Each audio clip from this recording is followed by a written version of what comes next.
Istanbul ইতিহাসের সাক্ষী এই শহরে এবার বসতে যাচ্ছে এক সম্ভাব্য যুদ্ধবিরতির আলোচনা। কিন্তু বৈঠক শুরুর আগে চারদিক থেকে উঠছে প্রশ্ন, এই শান্তি কি সত্যিই সম্ভব, নাকি আবারও শুরু হবে বিশ্বাসঘাতকতার এক নতুন অধ্যায়? তুরস্কের আমন্ত্রণে রাশিয়া, ইউক্রেন এবং সম্ভবত যুক্তরাষ্ট্র ও অন্যান্য শক্তিধর দেশের প্রতিনিধিরা বসতে যাচ্ছেন আলোচনার টেবিলে, যদিও রাশিয়া এখনও সিদ্ধান্তহীনতায়। ইউক্রেনের প্রেসিডেন্ট ভলোদিমির জেলনস্কি স্পষ্ট বলে দিয়েছেন, আগে রাশিয়ার প্রস্তাব দেখে এরপর সিদ্ধান্ত নেবে ইউক্রেন।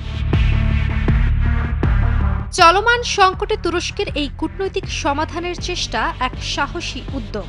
এমনকি এরদোয়ান নিজেই ফোনে কথা বলেন জেলনস্কির সঙ্গে, বোঝান সম্ভাবনার কথা। কিন্তু জেলনস্কির বার্তা ছিল শীতল, আর তা হলো অকার্যকর বৈঠক হোক তা চায় না ইউক্রেন। যে কোনো সিদ্ধান্তের আগে ইউক্রেন চায় স্পষ্ট কর্মসূচি। প্রশ্ন উঠছে, তাহলে কি ইস্তাম্বুল বৈঠক শুধুই একটি আনুষ্ঠানিকতা হতে যাচ্ছে? এদিকে জেলনস্কি অভিযোগ করছেন, রাশিয়া এখনো কোনো আলোচনা কাঠামো বা এজেন্ডা পাঠায়নি। তাহলে এটা কি কৌশলগত বিলম্ব, নাকি রাশিয়া নিজের শর্ত চাপিয়ে দিতে চায় শেষ মুহূর্তে?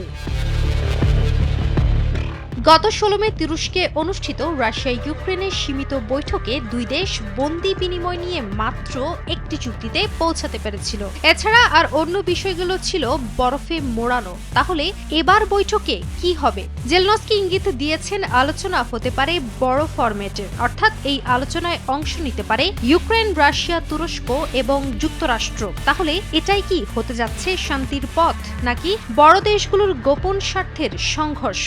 এদিকে ওয়াশিংটনের রিপাবলিকান সিনেটর লিন্ডসে গ্রাহাম সরাসরি কিয়েভে গিয়ে বলেছেন, রাশিয়ার বিরুদ্ধে নিষেধাজ্ঞা এখন সময়ের দাবি। তিনি জানান, মার্কিন সিনেট আগামী সপ্তাহে নতুন নিষেধাজ্ঞা বিল পেশ করতে পারে। এই চাপের ফলে কি রাশিয়া আলোচনায় আগ্রহ হারাবে, নাকি এক ধাক্কায় বদলে যাবে সামগ্রিক কূটনৈতিক সমীকরণ? সব মশার বিরুদ্ধে সুরক্ষা দিতে এলো বসুন্ধরা এক্সট্রিম অ্যারোসল। মশার বিরুদ্ধে এক্সট্রিম সুরক্ষা। এক টেবিলে 4 নেতা, কিন্তু লক্ষ্য কি এক? একদিকে তুরস্ক চায় আলোচনার মাধ্যমে শান্তি, অন্যদিকে ইউক্রেন চায় যুদ্ধবিরতি, কিন্তু নিজ শর্তে। আবার রাশিয়া চায় কূটনৈতিক বিজয়, আর যুক্তরাষ্ট্র চাইছে প্রভাব ধরে রাখতে এবং রাশিয়ার উপর চাপ বাড়াতে।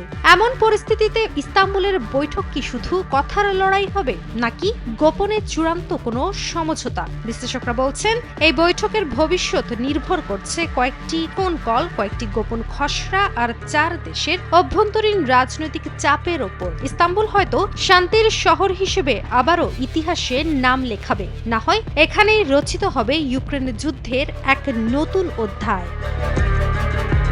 কাজী অহনা, নিউজ 24।